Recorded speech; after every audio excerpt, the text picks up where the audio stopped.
Palavra da Verdade, com Hernandes Dias Lopes. Abra sua Bíblia comigo, por favor. Evangelho de Cristo, conforme o relato de Marcos, capítulo 4, versos 35 a 41. Marcos 4, 35 a 41.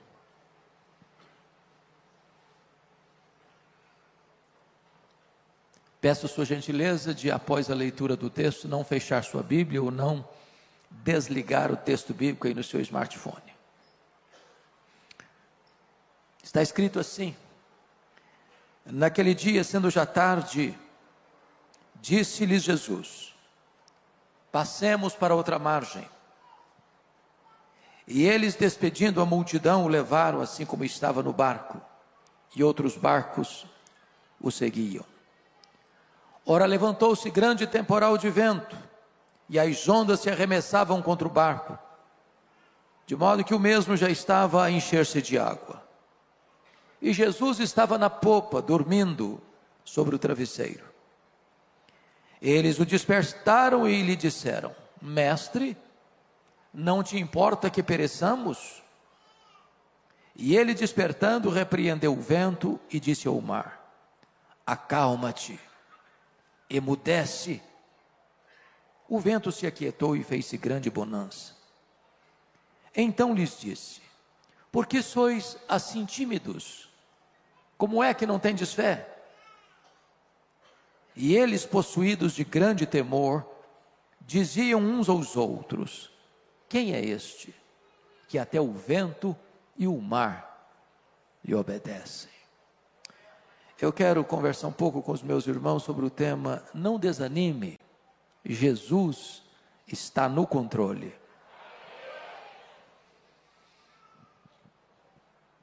A título de introdução, eu quero fazer 4 declarações.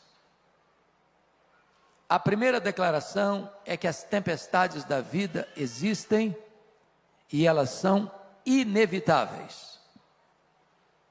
Nós não vivemos numa bolha, numa estufa. Nós não estamos blindados, nem temos imunidade especial. As tempestades chegam para todos, grandes e pequenos, ricos e pobres, doutores e analfabetos, empresários e empregados, governantes e governados, crentes e descrentes. Se você está passando por uma tempestade, você não é uma exceção. Você está enfrentando a experiência mais democrática da vida. Segunda declaração: as tempestades são imprevisíveis. Elas chegam de súbito, sem aviso prévio, nos colhem de surpresa e às vezes põem a nossa vida de ponta cabeça. É um acidente grave, é uma doença súbita, é um divórcio doloroso, é um luto traumático, é uma rasteira do sócio da empresa, é uma frustração amorosa, é um filho que se envolveu com más companhias e acabou se capitulando às drogas, transtornando a saúde emocional da família. É uma situação que você nunca imaginou passar na vida, mas está passando. Talvez a geografia onde ocorreu esse fato, aqui lido, possa nos ajudar a entender esse ponto. Eu acho que todos vocês sabem que o chamado Mar da Galileia é o maior lago de águas doces do Oriente Médio.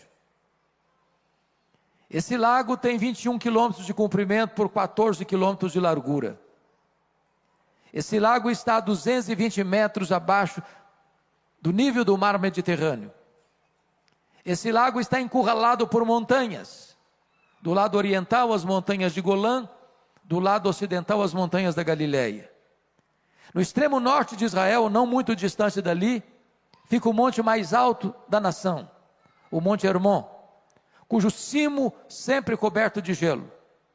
De vez em quando acontece um fenômeno ali. Os ventos gelados descem dessa montanha e, encurralados pelos montes, batem na superfície do lago e às vezes sol a pino. Dia claro, começa uma tempestade de vento.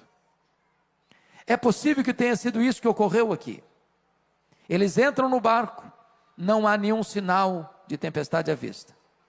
Enquanto navegam, eu estou falando parte norte do lago, não demoraria 1 hora para navegar, a tempestade os colhe de surpresa.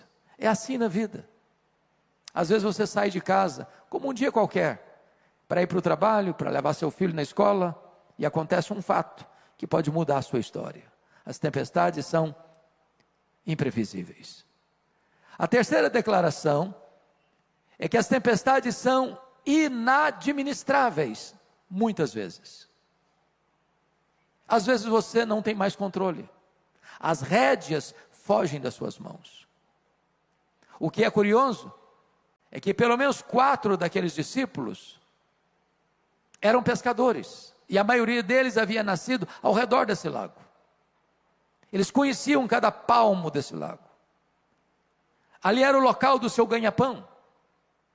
Já tinham enfrentado certamente outras tempestades, e certamente conseguido alcançar sucesso no enfrentamento da crise. Mas agora eles não conseguem. A crise é medonha, o mar está revolto, as ondas açoitam com fúria desmesurada o barco frágil.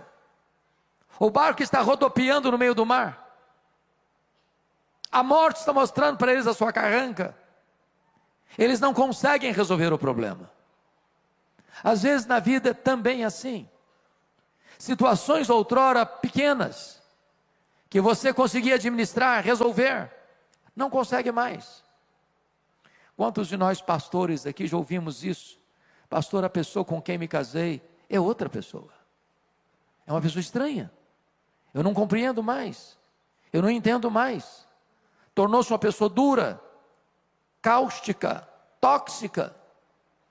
É assim na vida. Às vezes os problemas parecem insanáveis, insolúveis. As crises chegam e nós não conseguimos administrá-las. Mas a quarta verdade, a título de introdução, é consoladora. As tempestades são também pedagógicas. E isso significa que nós cremos que Deus é soberano. Nós não cremos em acaso. Nós não cremos em sorte. Nós não cremos em azar. Nós não cremos em determinismo cego. Nós não cremos em misticismo. Nós não cremos em olho gordo. Nós não cremos em macumba para crente. Nós cremos que a mão de Deus dirige o nosso destino. Se você está passando por uma tempestade, não é porque Deus está longe, não é porque Deus está indiferente, não é porque Deus não gosta de você, não é porque Deus foi pego de surpresa. Se você está passando por uma tempestade, é porque Deus tem um propósito nisso. As tempestades não vêm para nos destruir, vêm para tonificar as musculaturas da nossa alma. Elas não vêm para nos reprovar, elas vêm para nos provar e nos aprovar. As tempestades têm o propósito de nos colocar mais perto de Deus. Dito isto, à guisa de introdução, vamos à análise do texto. O contexto desta passagem é que Jesus passara todo aquele dia ensinando as parábolas do reino. E se você já deu aulas, pregou ou ensinou um dia inteiro, ao final do dia você está exausto. E então já era tarde quando Jesus entrou no barco com os discípulos e disse para eles: passemos para outra margem. E ele pegou um travesseiro, foi para a popa do barco, deitou e dormiu. Ele era perfeitamente homem. E enquanto Jesus dormia, e enquanto o barco deslizava pelas águas esmaltadas do lago de Genezaré, o mar da Galileia, chega a tempestade subitamente. E eu fico até imaginando Pedro dizendo para os seus colegas assim: vamos deixar o mestre descansar. Nós temos conhecimento, nós temos experiência, nós temos know-how, nós temos expertise, nós resolveremos o problema. Mas não conseguem. quando haviam já baldados todos os esforços, diante da carranca da morte, o barco enchendo-se de água, eles recorrem a Jesus, no verso 38, com uma pergunta em tom de censura: Mestre, não te importa que pereçamos? E o texto diz que Jesus se desperta, repreende o vento, repreende o mar e diz: acalma, sossega. E o mar se encolhe como uma fera amansada, o vento recolhe as recâmaras, a grande bonança. Então Jesus se volta para eles no verso 40 e pergunta: por que sois assim tímidos? Como é que não tendes fé? E eles, tomados de profunda reverência, perguntam uns para os outros: quem é este, que até o vento e o mar lhe obedecem? Se vocês perceberam comigo, este texto está regido por 3 perguntas. Verso 38, a pergunta dos discípulos a Jesus. A segunda pergunta, verso 40, é a pergunta de Jesus aos discípulos. O verso 41, a terceira pergunta, é a pergunta entre os discípulos. Ora, se o texto está regido pelas 3 perguntas, é sobre elas que vamos conversar daqui para frente. Vamos então à primeira pergunta: Mestre, não te importa que pereçamos? Esta é a sua pergunta. Esta é a minha pergunta. Esta é a nossa pergunta. Nas horas mais difíceis da vida, nas madrugadas mais escuras da alma, nos vales mais profundos da nossa jornada, nas horas mais difíceis da nossa vida, quando as lágrimas rolam quente pela nossa face, quando as nossas forças se acabam, quando a morte nos espreita, quando a situação é irremediável, quando nós não sabemos mais o que fazer, quando nós já empregamos todo o nosso conhecimento e toda a nossa experiência e o problema só se agrava, quando você ora por um enfermo e a doença se agrava, quando você ora pela conversão de um marido ou de uma esposa e a pessoa se torna mais dura ainda, quando você ora por um filho e você não vê o sinal da transformação na vida dele, quando você acha que você não tem mais o que fazer, você recorre também a Jesus com esta mesma pergunta. Mas esta pergunta não é uma pergunta apenas, é uma censura. O que os discípulos estão dizendo é o seguinte: o Senhor não vai fazer nada? Vais continuar dormindo? Não estás percebendo o nosso perigo? Não estás vendo que a morte nos encurrala? Vais continuar assim? Não percebes que nós precisamos de socorro, de ajuda?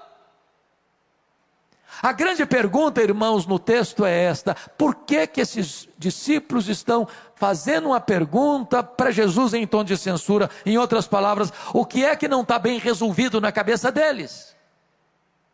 Primeiro, o que não está bem resolvido na cabeça deles é a palavra de Jesus do verso 35: passemos para outra margem. E agora estão enfrentando uma tempestade, porque na nossa cabeça, no nosso imaginário, se nós estamos andando com Jesus, se nós estamos fazendo o que Jesus nos mandou fazer, vai dar tudo certo. Não tem tempestade, não tem crise, o mar vai estar esmaltado, vai ser uma viagem de céu de brigadeiro, não vai ter nenhum problema. Aqueles que nasceram num berço cristão, como eu, se lembram daquele cântico que aprendemos lá na infância: com Cristo no barco tudo vai muito bem, vai muito bem, vai muito bem. Com Cristo no barco tudo vai muito bem. O problema é que Jesus está no barco e não está nada bem. Esse é o problema. Você é crente, você é gente de Deus, você é dizimista fiel, você é um ofertante generoso, você é um crente comprometido e está passando por uma baita de uma tempestade. Parece que isso gera uma angústia na nossa alma e uma tristeza profunda no nosso coração. Mestre, não te importas? Por que eles estão fazendo essa pergunta em tom de censura? Segundo lugar, porque eles não conseguem entender ou conciliar o fato da urgente necessidade deles com a demora de Jesus. Jesus está dormindo dentro do barco. Quem está dormindo não está agindo. Tem hora, meus amados, que a demora de Deus nos aflige mais do que a própria tempestade. Tem hora que o silêncio de Jesus grita mais alto nos ouvidos da nossa alma que o barulho mais ruidoso das circunstâncias mais adversas. Eu fico imaginando, pastor Marcos, que a maior angústia de Marta e de Maria não foi a doença do Lázaro, foi a demora de Jesus. Porque a Maria estava com a teologia muito boa ao mandar um recado para Jesus. Ela não disse assim: Senhor, cancela a tua agenda aí, corra para cá, eu tenho necessidade urgente, precisamos do Senhor, venha logo. Não foi esse o recado. Mestre, está enfermo aquele a quem amas. Senhor, está enfermo aquele a quem amas. Não precisa falar mais nada. Quem ama tem pressa em socorrer a pessoa amada. Agora eu queria que você compreendesse comigo um ponto. Marta morava em Betânia e Jesus estava ensinando num local que era 35 quilômetros dali. Um dia de viagem, a pé. Então percebam vocês que aquele homem sai da casa da Marta, caminha um dia inteiro, chega lá e disse: Senhor, a Marta mandou falar para o Senhor que está enfermo aquele em quem tu amas. Aí Jesus diz assim: esta enfermidade não é para a morte, é para a glória de Deus. Mas Jesus disse para os discípulos assim: o Lázaro morreu. Morreu quando? No mesmo dia que o emissário saiu da casa da Marta. No segundo dia o homem volta com um recado para Marta: esta enfermidade não é para a morte, é para a glória de Deus. Mas quando ele chega lá, o Lázaro já está morto e sepultado. Olha o nó na cabeça da Marta. Diz o texto que Jesus fica mais 2 dias onde estava depois de receber o recado. Se o homem gastou um dia para ir, mais 2 dias são 3 dias. Aí Jesus vai no outro dia, que é o 4º dia.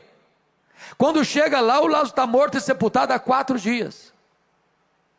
Quando Marta vai encontrar-se com Jesus, ela nem falou shalom para ele, nem falou bom dia para ele, foi logo despejando a sua mágoa. Se tu estiveres aqui, meu irmão não teria morrido.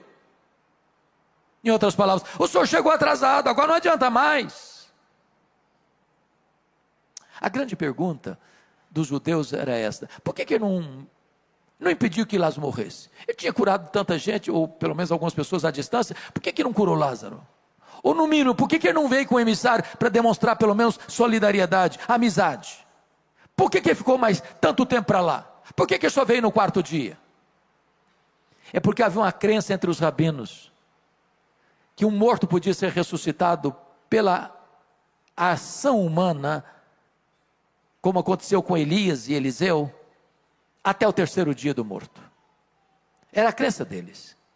Na crença deles, depois de 4 dias, nenhum homem poderia ser o instrumento do milagre, só o próprio Deus em pessoa podia fazer esse milagre. Jesus espera até o 4º dia, para que a nação de Israel entendesse que não era apenas um grande homem entre os homens, ele era o próprio Deus entre os homens. Eu quero dizer para você nesta noite, nesta tarde, que Jesus não chega atrasado. No tempo de Deus ele chega, na hora certa ele chega. Se ele parece atrasado, é porque está preparando algo maior e melhor para a nossa vida. Ele nunca desampara aqueles que nele esperam, ele trabalha para aqueles que nele confiam. Ele chega na hora certa. Então diz o texto, que diante da pergunta em tom de censura, Jesus se levanta, se desperta e diz para o mar: acalma. Diz para o vento: sossega. Eu quero dizer para você que o mar tem ouvidos, que o vento escuta a voz do Criador, que a natureza obedece à voz do Criador. Ele deu uma ordem e o universo aparece. Ele deu uma ordem e o sol para. Ele deu uma ordem e as estrelas aparecem. Ele deu uma ordem e o vento cessa. Ele deu uma ordem e o mar se acalma. Ele deu uma ordem e a enfermidade tem que ir embora. Ele deu uma ordem, os demônios têm que bater em retirada. Ele deu uma ordem e os anjos saem para obedecê-lo. A sua voz é poderosa. A sua voz despedaça os cedros do Líbano. A sua voz faz tremer o deserto. E a sua voz está ecoando aqui nesta tarde. A sua voz é poderosa. Agora, é Jesus quem pergunta, no verso de número 40, por que sois assim tímidos? Como é que não tendes fé? O que eu acho incrível é que há dois relatos de Jesus acalmando a tempestade registrados nos evangelhos. O primeiro é esse fato aqui. Primeiro Jesus acalma a circunstância para depois acalmar os discípulos. Mas na outra tempestade, quando Jesus caminha sobre as águas, vai ao encontro dos discípulos na quarta vigília da noite, primeiro Jesus acalma os discípulos. Tende bom ânimo, sou eu, não tenham medo, para depois acalmar a tempestade. E por que Jesus muda de metodologia? Porque Jesus sabe que às vezes a tempestade que nos assola está do lado de fora de nós. E Jesus sabe que tem hora que a tempestade que nos assola está dentro de nós. Tem hora que o maior perigo que enfrentamos são as circunstâncias da vida. Tem hora que o maior perigo que nós enfrentamos são os nossos sentimentos. E Jesus está aqui e sabe qual é a tempestade de fora e qual é a tempestade de dentro. E Ele está aqui hoje para acalmar a tempestade de fora e a tempestade de dentro. Ele está aqui para acalmar as circunstâncias e acalmar o seu coração. Mas Jesus então pergunta para eles assim: por que sois assim tímidos? Por que vocês estão com medo? Por que vocês não têm fé?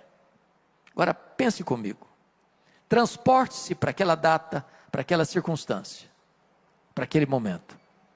Você estaria com medo? É um barco frágil, está à noite, o mar revolto, o barco se enchendo d'água, a morte mostrando a carranca para eles. E Jesus pergunta assim: por que vocês estão com medo? Como é que vocês não têm fé?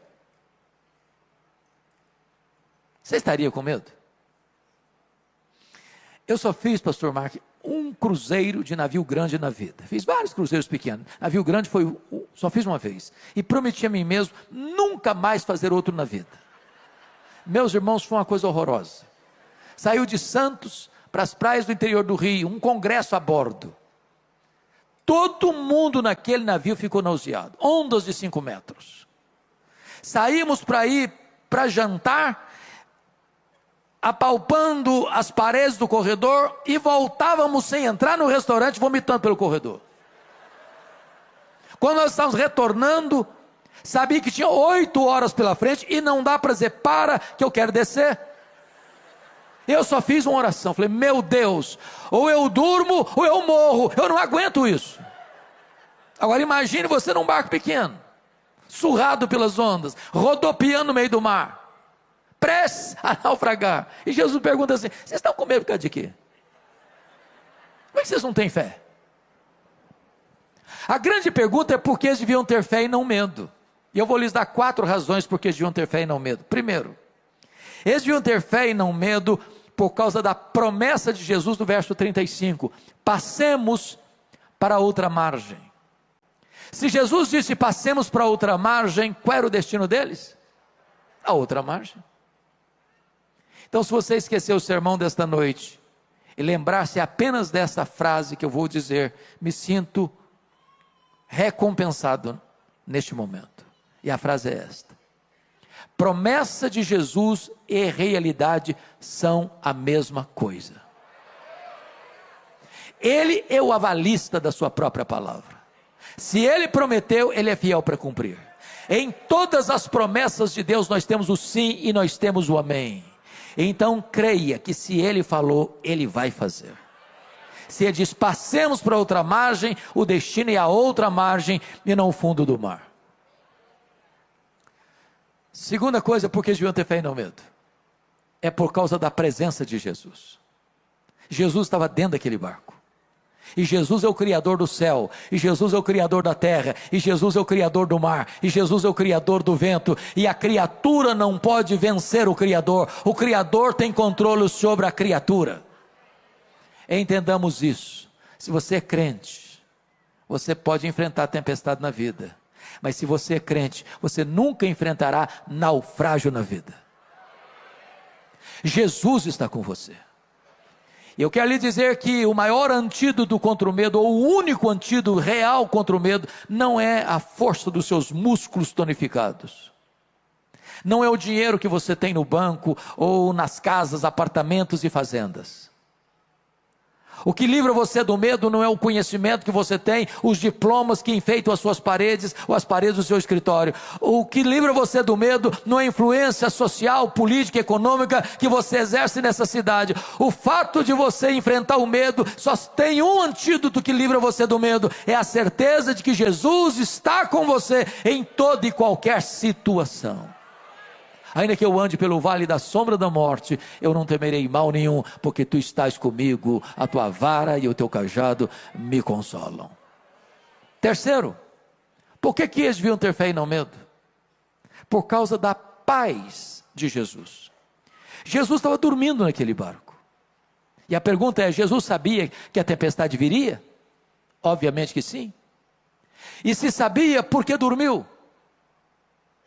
Dormiu porque sabia que tudo estava sob controle. Então eu vou lhe dar uma definição de paz.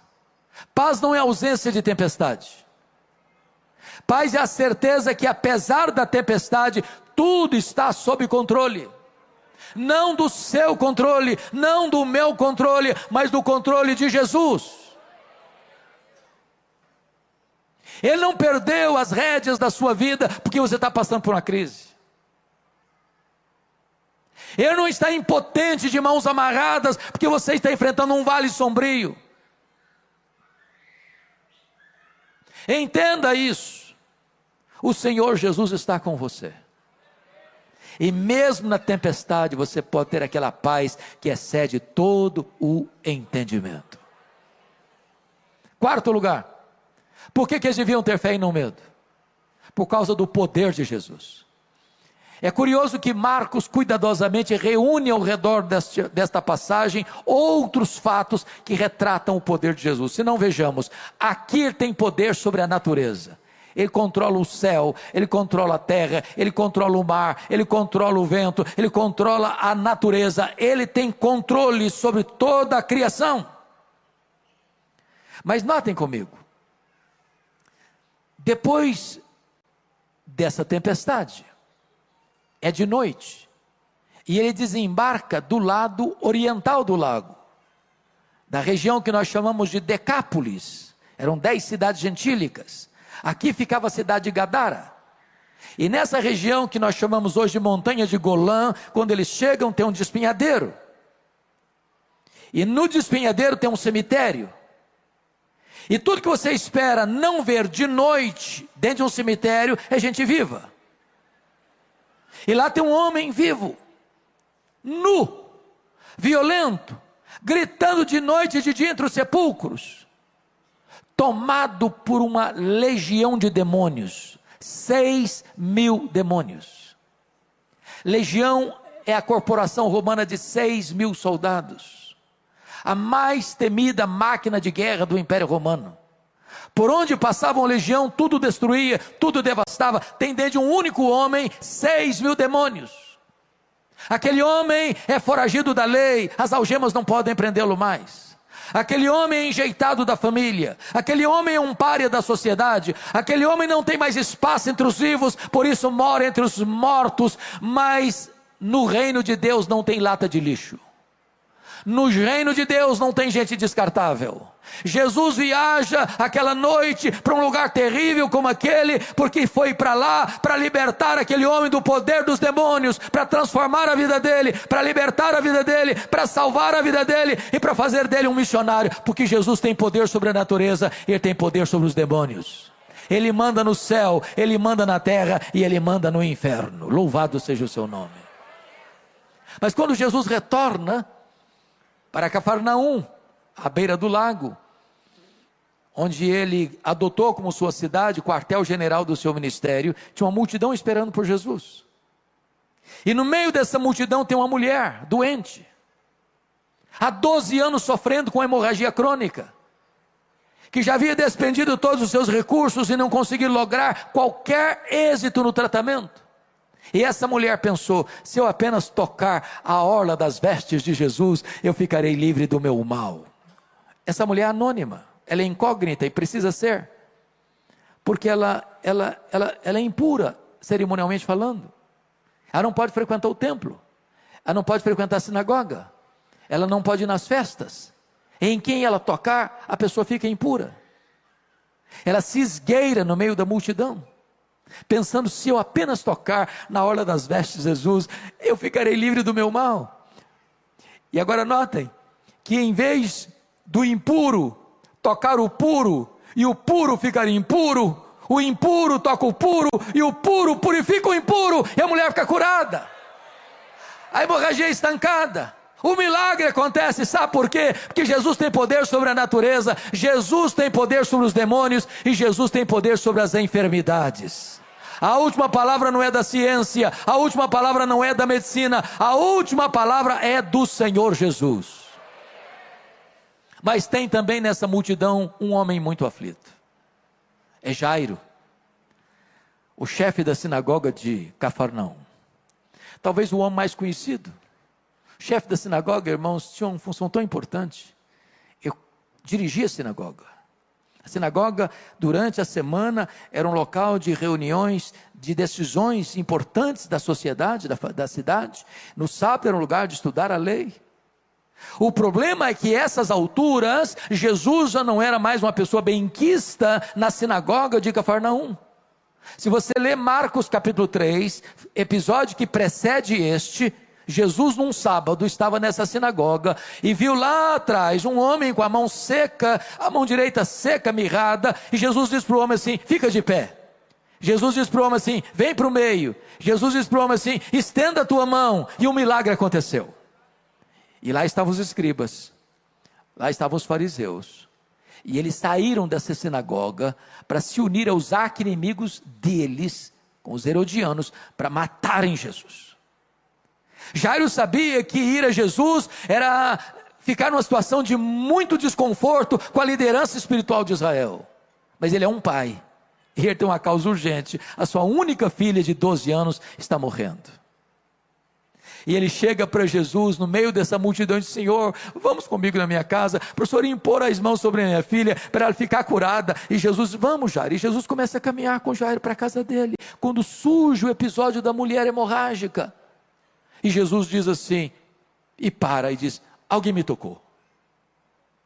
Os discípulos, regidos por uma lógica irretocável, dizem: mas Senhor, está todo mundo te empurrando, está todo mundo te encostando, não faz sentido a tua pergunta: alguém me tocou? Está todo mundo te tocando.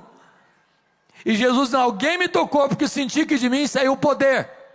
Tem muita gente que encosta em Jesus, mas poucas pessoas tocam em Jesus pela fé.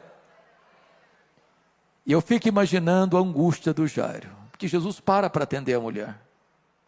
E eu imagino o Jairo dizendo: Jesus, vamos embora, vamos logo, Senhor, vamos logo, eu tenho urgência, Jesus, vão comigo, Jesus, vão comigo, o Senhor já resolveu o problema dessa mulher, vão comigo. E enquanto Jesus está ali atendendo a mulher, chega alguém da casa do Jairo e diz: não incomodes mais o mestre, não, a tua filha acabou de morrer. Eu acho que o mundo desabou na cabeça do Jairo. E Jesus olha para ele com ternura e disse: não temas, Jairo, crê somente. Quando Jesus chega na casa do Jairo, lá estava o coral da morte, mas entra sobranceiro e vitorioso o solo da ressurreição.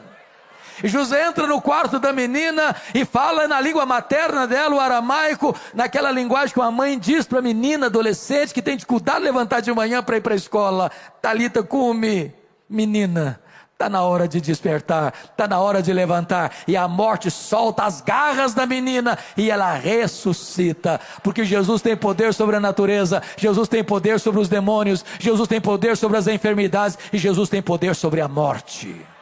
Ele mesmo entrou nas entranhas da morte, arrancou o aguilhão da morte, matou a morte e ressuscitou, inaugurando a imortalidade. Ele é a ressurreição e a vida, e se você crer nele nesta noite, você nunca morrerá eternamente, mas passou da morte para a vida. Mas agora vem a terceira pergunta do texto, verso 41. É a pergunta agora entre os discípulos. Eles estão tomados de muito espanto. Eles estão olhando uns para os outros, todos molhados, porque o barco está se enchendo d'água. E pergunta assim: quem é este? Que até o vento e o mar lhe obedecem. Que pergunta emblemática. E você e eu poderíamos responder esta pergunta nesta noite. Este é aquele que com o Pai e o Espírito Santo, nos refolhos da eternidade, antes da criação do mundo, entrou num plano eterno, que não pode ser frustrado, incluindo a sua, a minha, a nossa vida, a Family Church, antes da fundação do mundo. Este é aquele que criou todas as coisas, porque a Bíblia diz que todas as coisas foram criadas por ele, e sem ele nada do que foi feito se fez. Quem é este? Este é aquele que sustenta todas as coisas pela palavra do seu poder. Quem é este? Este é a semente da mulher que nasceu para esmagar a cabeça da serpente. Quem é este? Este é o descendente de Abraão, em quem todas as famílias da terra são abençoadas. Quem é este? Este é o Cordeiro da Páscoa, cujo sangue vertido, colocado batendo as portas, livrou os primogênitos de Israel da morte no Egito. Quem é este? Este é aquele que é representado pela coluna de nuvem que guiava o povo de dia, pela coluna de fogo que guiava o povo de noite. Quem é este? Este é aquele que é simbolizado pelo maná que caía do céu, pela água que brotava da rocha. Quem é este? Este é aquele que é representado pelo tabernáculo. Este é aquele que é representado pela arca da aliança. Este é aquele que é representado por aquilo que estava dentro da arca, as tábuas da lei, o vaso com maná, a vara seca de Arão que floresceu. Quem é este? Este é aquele que é representado pelo templo, este é aquele que é representado pelas festas, este é aquele que é representado pelos sacrifícios, este é aquele que é representado pelo sábado. Tudo era sombra dele, ele é a realidade. Quem é este? Este é a estrela da manhã, este é o sol da justiça, este é o maravilhoso conselheiro, este é o Deus forte, este é o Pai da eternidade, este é o príncipe da paz. Quem é este? Este é o verbo que se fez carne e habitou entre nós. Este é o Cordeiro de Deus que tira o pecado do mundo. Este é o Cordeiro que foi morto, mas está vivo pelos séculos dos séculos e tem a chave da morte e do inferno. Quem é este? Este é o Alfa, este é o Ômega, este é o princípio, este é o fim, este é o Rei dos reis, este é o Senhor dos senhores. Quem é este? Este é o fundamento da igreja, este é o dono da igreja, este é o edificador da igreja, este é o protetor da igreja. Quem é este? Este é aquele que andou por toda parte fazendo o bem, libertando os oprimidos do diabo. Os cegos viram, os surdos ouviram, os mudos falaram, os coxos andaram, os leprosos foram purificados, os mortos ressuscitaram. Quem é este? Este é o grande, é o sol, este é o pão da vida, este é a luz do mundo, este é a porta das ovelhas, este é o bom pastor, este é a ressurreição e a vida, este é o caminho e a verdade e a vida, este é a videira verdadeira. Quem é este? Este é aquele que, sendo Deus, não julgou como usurpação o ser igual a Deus, antes a si mesmo se esvaziou, assumindo a forma de servo e humilhou-se até a morte, e morte de cruz, pelo que o Pai o exaltou sobremaneira. Ele deu o nome que está acima de todo nome, para que ao nome de Jesus se dobre todo o joelho, nos céus, na terra e debaixo da terra, e toda língua confesse que Jesus Cristo é o Senhor, para a glória de Deus Pai. Quem é este? Este é o amado da nossa alma, este é a nossa alegria, este é a nossa paz, este é a nossa justiça, este é a nossa herança. Quem é este? Este é aquele que por amor de nós sangrou no Getsêmani, este é aquele que por amor de nós foi cuspido e esbordoado no sinédrio judaico, este é aquele que por amor de nós foi vilipendiado e espancado no pretório romano, este é aquele que por amor de nós caminhou pelas ruas de Jerusalém, debaixo de um lenho maldito, debaixo da maldição do pecado que era nosso. Este é aquele que por amor de nós morreu na cruz pelos nossos pecados, foi sepultado, mas ressuscitou para a nossa justificação. Quem é este? Este é aquele que voltou para o céu, este é aquele que derramou o Espírito Santo sobre a igreja, este é aquele que está sentado no trono, este é o nosso grande sumo sacerdote, este é o advogado justo, este é aquele que levanta reis e depõe reis, este é aquele que dá vida e é aquele que tira a vida, é aquele que exalta, é aquele que humilha, é aquele que põe no trono, é aquele que faz apiar do trono. Quem é este? Este é aquele que vai voltar para buscar a sua igreja, vai voltar pessoalmente, vai voltar visivelmente, vai voltar repentinamente, vai voltar inesperadamente, vai voltar inescapavelmente, vai voltar gloriosamente. Quem é este? Este é o juiz de vivos e de mortos. Este é aquele que vai se sentar no trono e vai separar uns para a sua direita, outros para a sua esquerda. Vai dizer para uns: apartai-vos de mim, malditos, para o fogo eterno preparado para o diabo e seus anjos. Mas vai dizer para as suas ovelhas: vinde, benditos de meu Pai, entrem na posse do reino que vos está preparado desde a fundação do mundo. Quem é este? Este é a lâmpada do céu. Este é aquele a quem vamos servir, a quem vamos glorificar, com quem vamos reinar. Este é aquele que é a nossa alegria, é a razão da nossa vida, é o amado da nossa alma, aquele que está dizendo para você nesta noite: você não precisa ter medo, você precisa ter fé. A este Jesus a honra, a este Jesus a glória, a este Jesus do domínio, a este Jesus o poder, agora e pelos séculos eternos. Aleluia, aleluia, amém. Esse Jesus está aqui hoje. Esse Jesus está presente aqui nesta noite. Esse Jesus quer acalmar as tempestades da sua alma. Esse Jesus quer pacificar o seu coração. Esse Jesus quer perdoar os seus pecados. Esse Jesus quer romper as cadeias da sua vida. Esse Jesus quer dar a você hoje a vida eterna, vida plena e vida abundante. Feche os seus olhos por um instante. Feche os seus olhos por um instante. Eu quero orar em seu favor. Você não veio aqui hoje por acaso. O próprio Deus trouxe você nesta tarde, nesta noite, a esta casa. Eu não sei como você entrou aqui hoje. Quais são as suas tempestades? Quais são as suas dores? Quais são as suas angústias? Mas Ele está aqui. Ele está aqui para curar o enfermo, para libertar o cativo, para acalmar a tempestade da sua alma. Ele está aqui para levar você ao porto seguro e divinal. Ele está aqui para mostrar para você o seu poder, acalmar o seu coração e acalmar as circunstâncias da sua vida. Ele é o todo-poderoso Deus. Ele tem controle sobre a natureza, sobre os demônios, sobre as enfermidades, sobre a própria morte. Não há problema que Ele não resolva. Não há crise que Ele não reverta.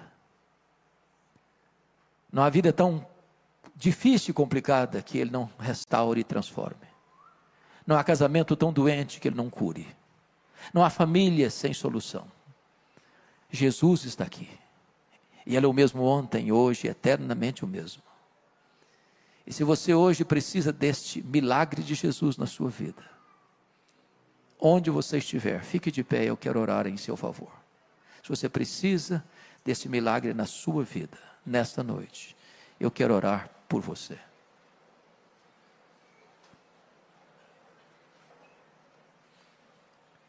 Deus, aqui está o teu povo, aqui está a tua igreja. Aqui estão tuas ovelhas. Pessoas pelas quais Jesus morreu e verteu o seu sangue. Aqui estão aqueles que passam também por lutas, por dissabores, por crises, por tempestades. Meu Deus, tem muitas tempestades que nós não sabemos mais o que fazer. Os nossos esforços já foram todos empregados e não conseguimos ver nenhuma saída. Mas tu estás aqui nesta noite e tu és poderoso para mudar esse cenário, para mudar o placar do jogo, para virar a mesa da nossa história e para trazer para nós livramento, restauração.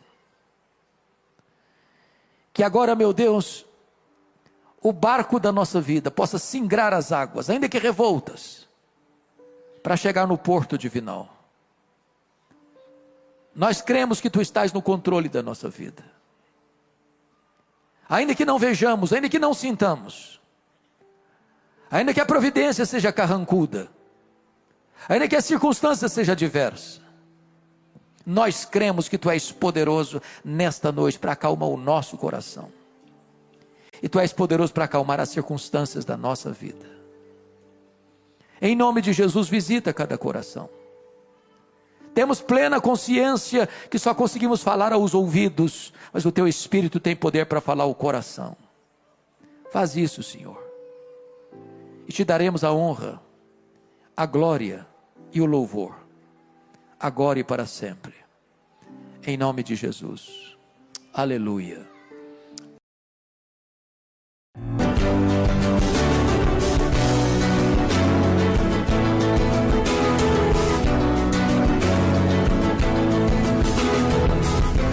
Palavra da Verdade, com Hernandes Dias Lopes.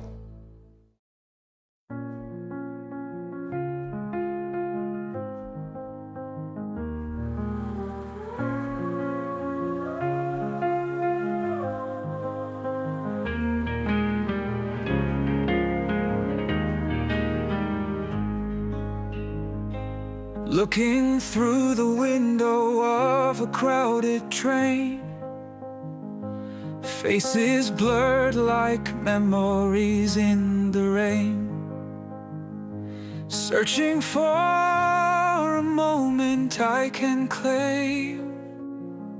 Life keeps moving, never quite the same.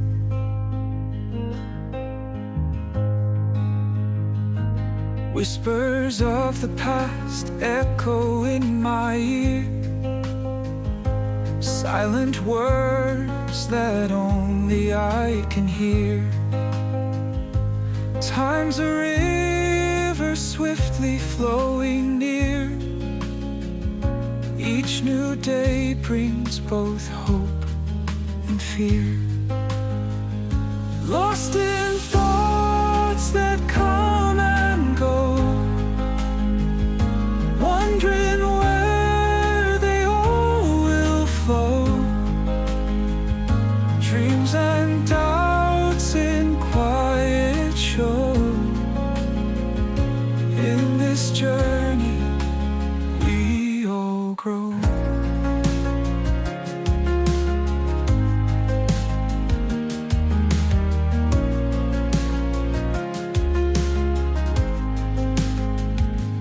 Raindrops tapping gently on the glass. Moments fade, no matter how we grasp.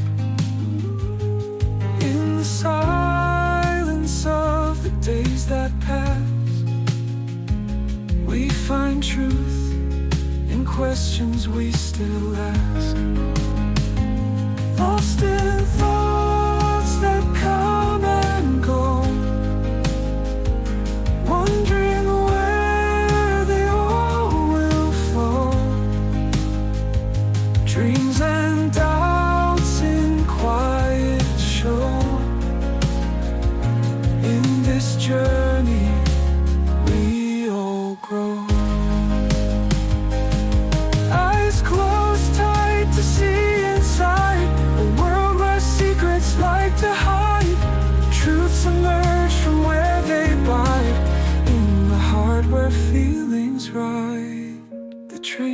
goes on through night and day, carrying dreams along the way.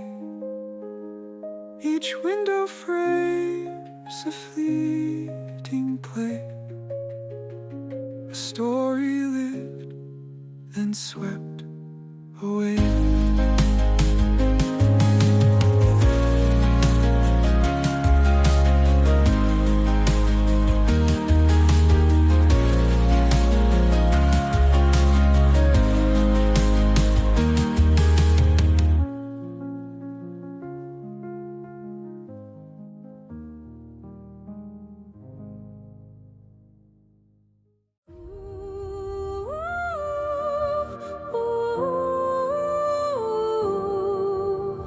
Waking to the shadows bold, I hold the secrets never told. In the night where legends breathe, my heart beats louder than you believe.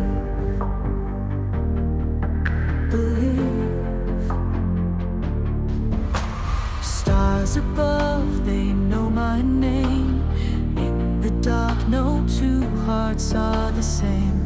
Walking on a silver line, echoes of your whisper